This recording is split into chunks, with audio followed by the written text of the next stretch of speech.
Good morning, Jessica. How are you? I'm good. How are you doing? Yeah, I'm really good, thank you. And I really appreciate you joining me this morning. I first saw you speak on stage at Arrival, which would have been in Berlin earlier this year. And instantly I was like, this is someone I want to get to know better. Not just because the topic around content was my kind of passion, but just because of the way you articulated everything about how Love and London has grown. So, on that note, Jessica, you're from Dante Media.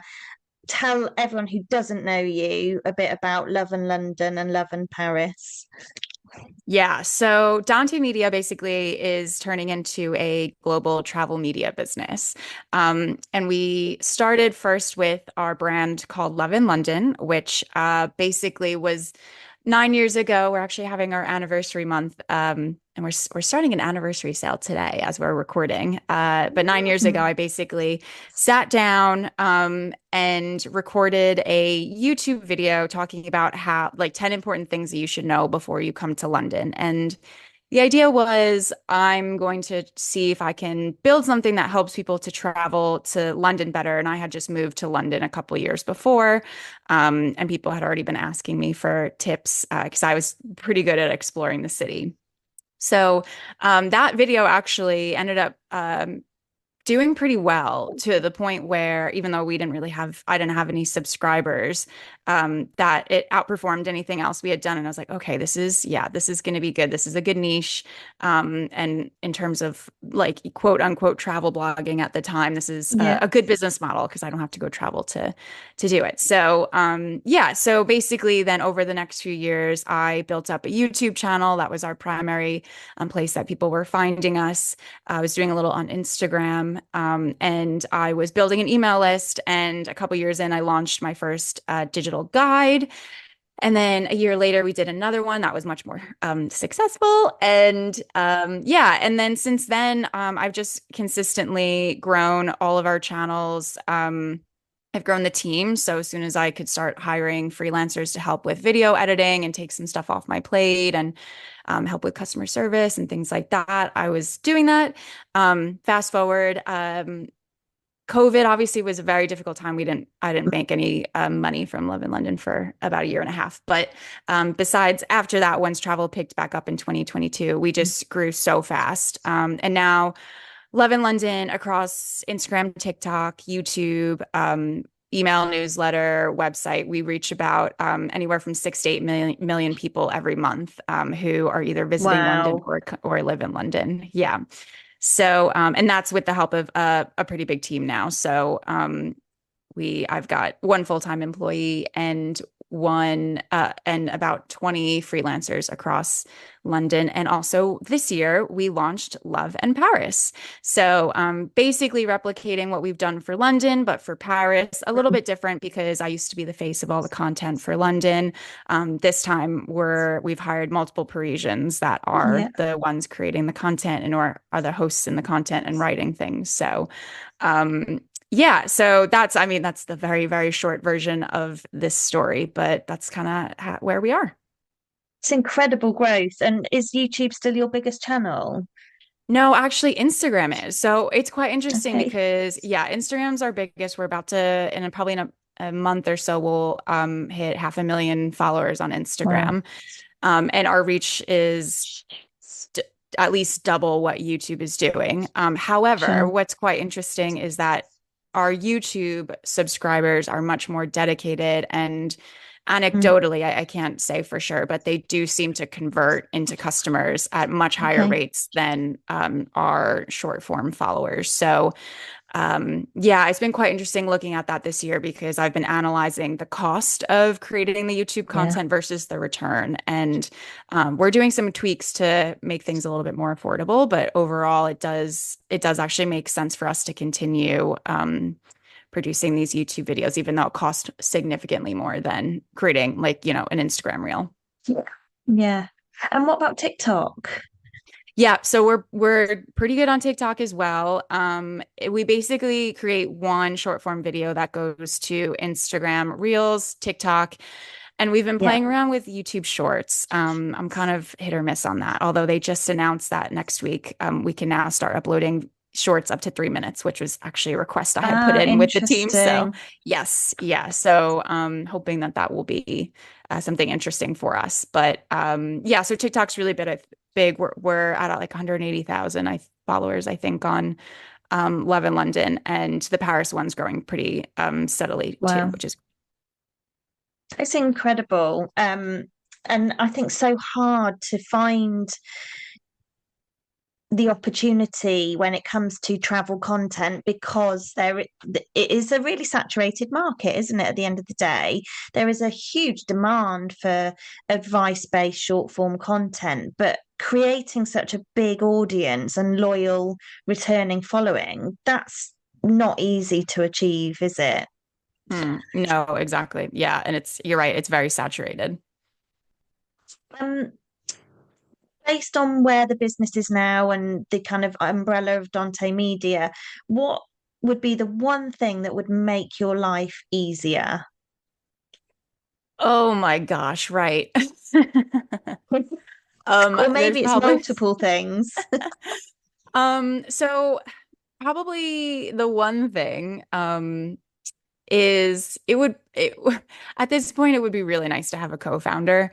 Yeah, I'm making all the decisions and they're getting bigger and bigger, and I'm dealing with more things with like management and hiring and stuff like that. sure. However, I don't think I would actually ever take on a co-founder because I have grown this from the beginning. And I really like that all decisions fall on me and all failures fall on me. Yeah, So yeah, it would be like, yeah, I think that would help a lot. But then also, I'm not sure I would ever do that. So yeah. it's a tricky balance, isn't it, as an owner founder to let go of some of that decision making and let other people make mistakes for the business, but equally not to burn yourself out from it all being your sole responsibility. That's a tough one. Exactly. And what, based on that, keeping that sense of responsibility, what's the most challenging aspect of that day to day? What does that look like throughout the course of your day and your week? Yeah, I think probably it's the people management at the moment. I quite like people management for the most part, and Yeah, we have some team members that have been with me for quite a long time now, and they're just incredible. And I look to them as examples of, we're hearing this rhetoric quite a lot that like Gen Z are lazy and they don't want to work and they feel entitled, yeah, and I'm like, that's just not my experience at all, yeah, actually. I have some incredible Gen Z employees and freelancers that work for me that are just like they motivate me every day because they're just yeah. they're incredibly hardworking and also very invested in what we're doing. Some days more invested than I am because I'm just really tired. But I um, think that's so but true. yeah, I see yeah. exactly the same. Yeah, I think it's and I also think back to, I'm a millennial, and so I'm hearing some of my millennial friends saying this about the hiring that they're doing in their jobs, and I'm like, yeah, but remember they used to say that about us. So Yeah, it's just how absolutely. it I mean, works, I think.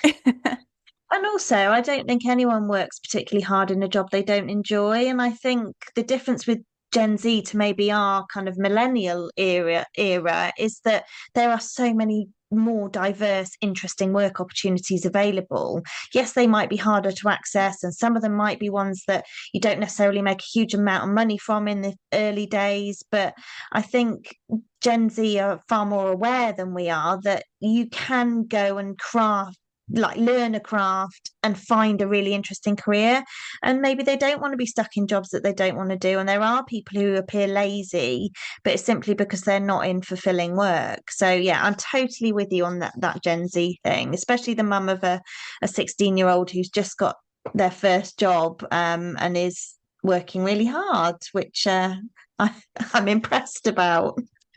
Oh, amazing. Oh, first job. That's so cool.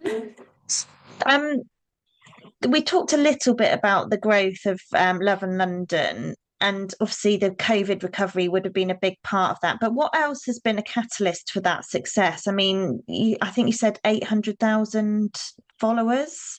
I mean that, or was it 500,000 on Instagram? Yeah.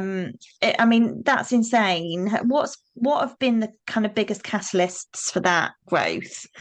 Yeah, I think so. As you said, that the market is quite saturated, especially when we're doing specifically things about London and Paris. And basically, Mm, anybody with a phone can go out and record a restaurant, check out this restaurant, go to this museum. And there's actually a lot of hobbyists who just want free yeah. food. So they'll make content for free food, and they don't care that, like, for us, I'm like, that's just, we can't give free advertising. That's just, I mean, sometimes Yeah. we do, obviously, but it's just different. So, but the way that we've stood out from all of that, and just so many people, even the people who are coming to visit and they'll create content, is that we have, and especially I have been brutally honest about things that we Mm, think are frankly crap in London. So and you rarely see that in the travel space, mm, especially because there's so many of these people who are taking free meals, yeah. and are just happy to be here, to be honest. So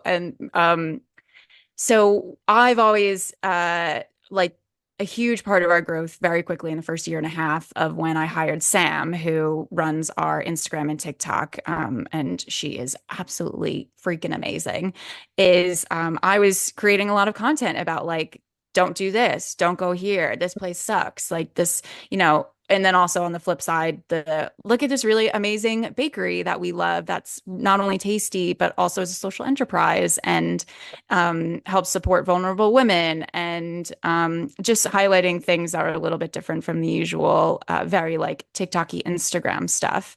And that turns a lot of people off that were quite Mm, honest. It's translated now. We're doing similar with the creators that we've brought on. So, because we pulled me out of most of the content now, for London.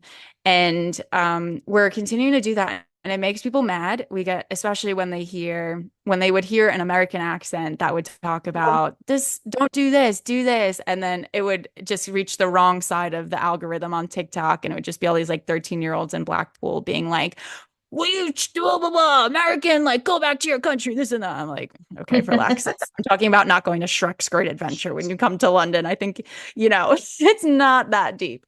But it also then attracts the right people, because there are a lot of people out there that are coming to London, and they have very limited time. They've got limited resources, and they want to know what they should avoid as much as what they should do. And so people really appreciate that. And that's how we've attracted those people, and that's how we've grown really quickly. And like I said, yeah. it's there's not many people being that honest in travel content. So Yeah. it's made us stand out, and it's not easy to do all the time, but it has definitely helped us so much. That's so true, actually, because every time you Google kind of best things to do in London, 90% of the time you're going to get the highest promoted tickets, aren't you? Which is going to be for the big hero attractions that aren't necessarily the best ones. So yes, I think I can totally see why you've built such huge success in a very crowded market, because there isn't much content that goes against the very commercial grain of, okay, which tickets are we going to get most commission on, for example. It's a much more holistic, very, and also the authenticity and the origins of what content was designed to do versus advertising. So I can totally see that, and it must be a huge amount more rewarding knowing that everything you do is totally genuine and authentic as well. Yeah, oh yeah, definitely. And it's really fun when I run into people, especially if we're going out to film a YouTube video. So if it's me going with a videographer, we very often, if we're in central London, get stopped and we're like, "Oh, we watched your videos." And I love Oh, when brilliant. yeah, it's really, really fun. I think we stand out because, like, someone's videoing me, and then people will be like, oh, "Wait, we watched your videos." Um, but it's so fun. They usually will be like, "Oh, we did this, we did this, we did this," but also we avoided Leicester Square because we know that you say never to go there, and then you said not to buy this thing, and we didn't get the Oyster card because you said not to, and then we used our contactless card to pay for the tube, and it's so easy. And I'm like, yes, like that. I want to hear about the Brilliant. cool stuff you've done, but I also am really happy to hear about the stuff you avoided as well, and the money that you saved, and Yeah. the ease that you had. So yeah, I found it's so fun. I love that. I made a hat recently that is it says on it, embroidered on it, avoiding Leicester Square. And I really want to start selling that because I think our audience really gets that. And also I just like wearing it. So I saw that, and you are speaking my language in terms of cute merch like that. I am first in line to buy a hat, so I am waiting for that to drop. thank you. Thank you. I'm working on figuring out how to sell actual physical products because it's I've Brilliant. never done that before. So it's watch this space. It's coming eventually, but we'll see when. So that's something that's definitely on your to-do list, but tell me something else that's been stuck on there for far too long. Yeah, so I've been really trying to crack I really want to get involved more with our followers offline. So we Okay. have done yeah, I've launched a few different iterations of how we could be involved in that. We a couple years ago did some community events where we would organize a walking tour and then a lunch after, and this was all in Mm. London. Those did really well. And then we took a break because it just wasn't, they weren't really profitable. Um, and they do take up a lot of time to do that kind of Yeah. stuff. And also to find new things for us to do that align with our audience and make sense with dates and stuff like that. And then we also tried to launch basically our own little marketplace for tours and experiences in London. And without going into that whole story, that was a flop. So I abandoned that. That was really hard. That's why when I'm at Arrival and everyone's like doing their talking about their tours and experiences and stuff, I'm like, you guys are doing God's work. I don't know how you do it, honestly. So, however, I still feel like there's something that we need to do because we want to keep building our community and have people feel quite invested in what we do. But also, we're very much involved in the planning stage, but I want us to also be involved when they're on the ground in London, and Yeah. potentially in person. When they're planning as well. So I'm still trying to work out how we do that. We did a couple of events like that in the last couple months that were okay. Um and then one of them sold out because it was basically free. And then the other one, it was in August. So August kind of quiet in London anyway, but yeah, I'm basically trying to work out how we do that. I'm also thinking maybe it's a case of because we need to there's only going to be a small percentage of our audience that will be in town on say like October 29th, right? And that will have the Yeah. availability to come to something that we've planned.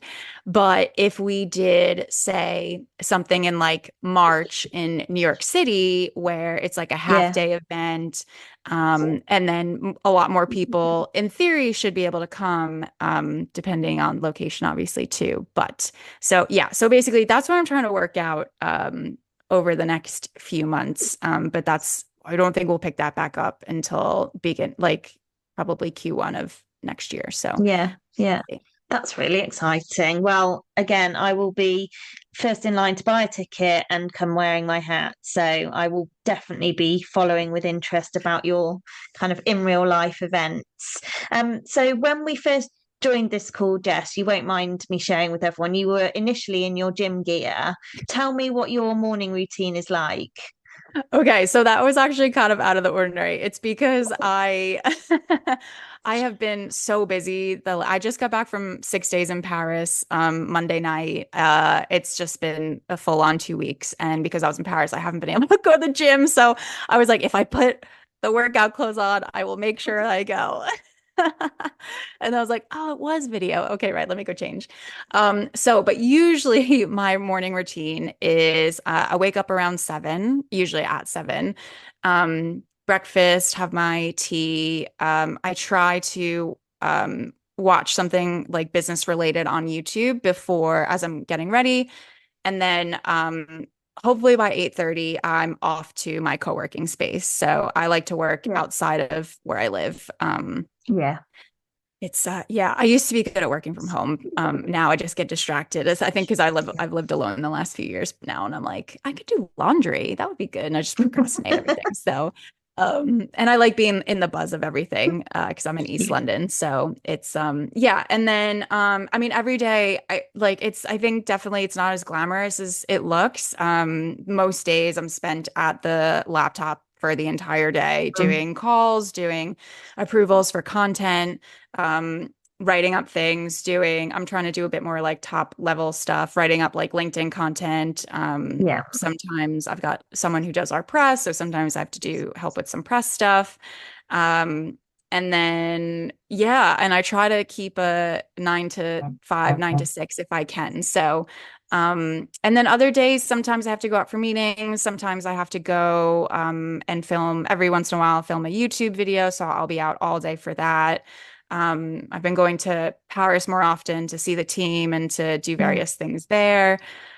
Yeah, it kind of depends, but mostly because I've wanted to do on my personal business Instagram day in the life kind of thing a little bit more, but I'm like, Sure. it's so boring. It's just basically me at a desk 9 o'clock, and I go get lunch at 1, and then I'm there till about 5:30, 6 o'clock. Maybe I'll go to the gym a bit earlier and then come back if I can squeeze it in, and then that's basically it. And then I go home and make dinner and or see friends. But yeah. How do you switch off, Jess? Do you find it difficult come 6 o'clock? No, I don't actually. That's good. I mean, I find that's enviable, isn't it? Especially when you are right at the center of everything within the business. Yeah, I think part of it is because I have the co-working space. So So, I that helps to have my little commute to get back home. I really try to not have I try to get as much done there so I don't have to do anything back at home because often I'll come home and I'll be like, oh, mhm. now I just want to sit on the sofa and just relax. So yeah, and then I just try really hard to make sure I try not to work too much on the weekends and have lots Yeah. of friend time because the friend time is really what like recharges me and makes me forget or just like gets me out of the workspace.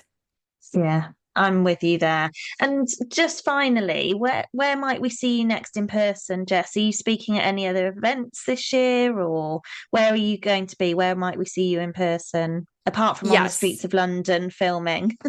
Oh yeah. Anytime you guys see me, please come up and say hi. I love it. It's great.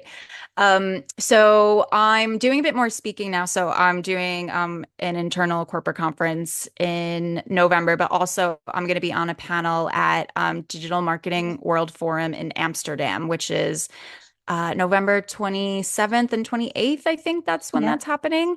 So that's a panel about using data with influencers and brands and agencies. So I actually was on that panel, the same panel at the London event, but I'll be at the Yeah. Amsterdam one now.